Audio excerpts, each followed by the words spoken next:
m'appelle Julien Husson, je suis professeur à l'École Polytechnique dans le département de mécanique. Je suis aussi chercheur au laboratoire d'hydrodynamique. Je m'intéresse à la caractérisation des propriétés mécaniques des cellules. Elles vont jouer un rôle dans ce que font les cellules. Dans des cas de pathologie, les cellules font quelque chose de différent, par exemple une cellule tumorale.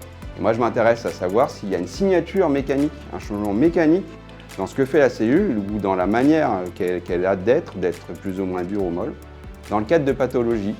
Et l'idée, c'est de mieux comprendre ces pathologies et peut-être développer des nouvelles approches thérapeutiques liées à ces aspects mécaniques cellulaires. Depuis vraiment un certain temps, depuis plus de 10 ans, avec une immunologiste à l'Institut Curie, Claire-Yves Rose, pour poser des questions qui concernent la mécanique de certains globules blancs très particuliers, les lymphocytes T, qui sont stratégiques dans notre réponse immunitaire à nous, qui sont vraiment des organisateurs, qui sont vraiment un point central de notre réponse immunitaire.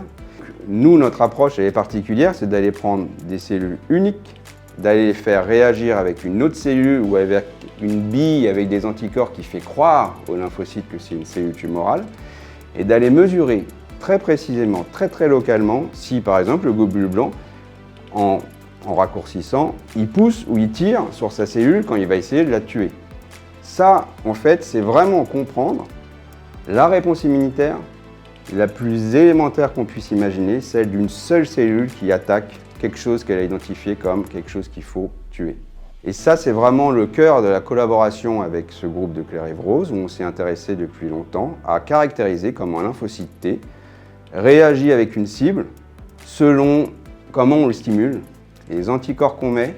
Donc dans ce cadre de cette collaboration à long terme avec Claire-Yves Rose, une chercheuse à l'Institut Curie, on a mis en place une discussion avec une médecin, Emanuela Romano, également à l'Institut Curie, mais côté médical. On a commencé à réfléchir à la possibilité de mettre en place un projet où on regarderait la mécanique de mon côté, avec Claire-Yves Rose spécialisée lymphocytes T, donc des molécules qui peuvent stimuler la réponse immunitaire, et Emanuela, elle, est médecin et spécialiste des thérapies antitumorales, donc ces anticorps qui peuvent couper ou réactiver la réponse des lymphocytes T, y compris mécanique.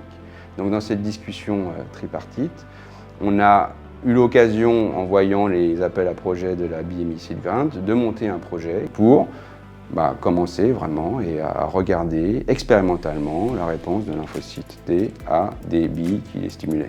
Et on a démontré qu'un lymphocyte T, quand il va essayer de reconnaître une autre cellule modélisée par cette bille, il génère des forces et il devient plus dur. Il devient presque 2, 3, presque 10 fois plus dur pendant qu'il s'attaque à une autre cellule. Ça permet de comprendre les mécanismes moléculaires mis en jeu. On sait que le lymphocyte T va mobiliser ce qu'on appelle son cytosquelette, le squelette cellulaire. Il va se réorganiser drastiquement pendant cette attaque. Comprendre cette action mécanique, c'est vraiment comprendre notre réponse fondamentale contre l'agresseur qui est ici par exemple une cellule tumorale.